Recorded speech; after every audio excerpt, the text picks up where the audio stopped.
Então, nós temos diversos tipos de dor lombar crônica e não dá para desmerecer nenhuma delas. Todas elas causam impacto na vida da pessoa que apresenta, que está diariamente com isso, mas nós sabemos que a restrição de mobilidade, especialmente naquela espondiloartrite em que a gente já tem uma alteração ali radiográfica, em que a gente já tem alterações que nós podemos ver nos exames que a mobilidade pode às vezes não ser recuperada da maneira ideal, a gente sabe que ali a gente tem um impacto ainda maior.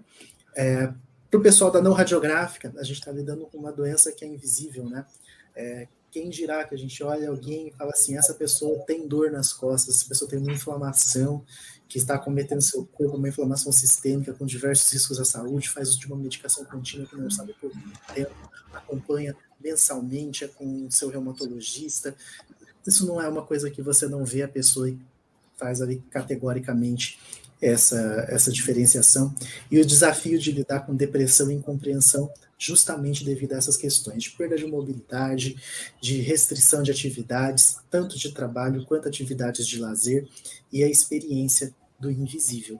Especialmente espondiloartrite, porque, por definição, são pessoas que começam a adoecer muito jovem.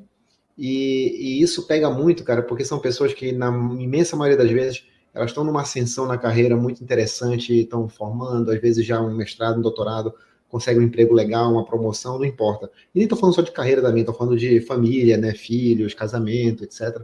E aí, do dia para a noite, vem uma notícia dessa, né, pô, como assim não é só mais uma dor nas costas? Como assim tem esse diagnóstico? Como isso frustra, né? Como isso traz medo, traz desalento. Eu acho que o nosso papel aí é devolver muito mais do que tirar dor, mas devolver a esperança, né? E falando mais sobre impacto trabalhista, sobre direitos, né? A gente tem que pensar, não sei se alguém já vai falar isso aqui em algum momento, mas um dos direitos muito importantes em relação ao trabalho das pessoas que têm espondiloartrite é o direito ao saque do FGTS.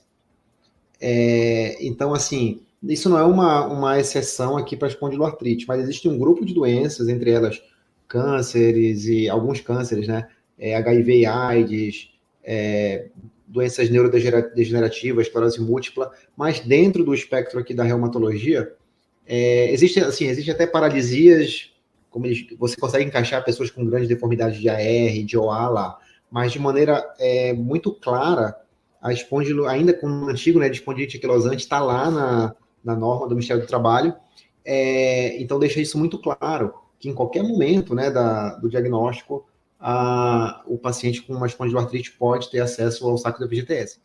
Olha, eu acho que bem importante isso que você falou do FGTS, acho que uma coisa que também que vale a pena a gente trazer, inclusive eu queria que vocês dois falassem, aproveitando esse gancho, é a questão que a gente acaba lidando muitas vezes, que é em relação à perícia médica para aposentadoria, que eu acho que é um conceito que a gente deve trabalhar melhor, no sentido de que não é a questão de ter um diagnóstico que automaticamente vai te fazer você ser aposentado, vai te dar o direito, né, da aposentadoria por aquele motivo.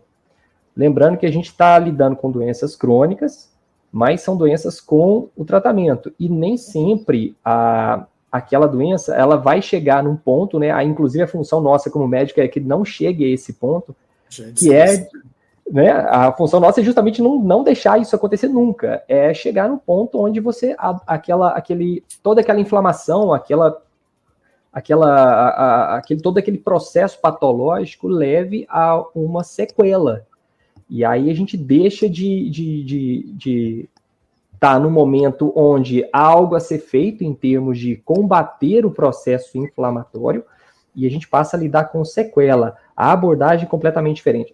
E aí, quando a gente fala de aposentadoria, a gente está, por invalidez principalmente, a gente não está falando sobre uma pessoa que tem o diagnóstico de uma espondiloartrite. A gente está falando sobre uma pessoa que tem o diagnóstico de espondiloartrite que causou algum tipo de lesão, muitas vezes alguma lesão permanente ou incapacitante para a realização daquela função.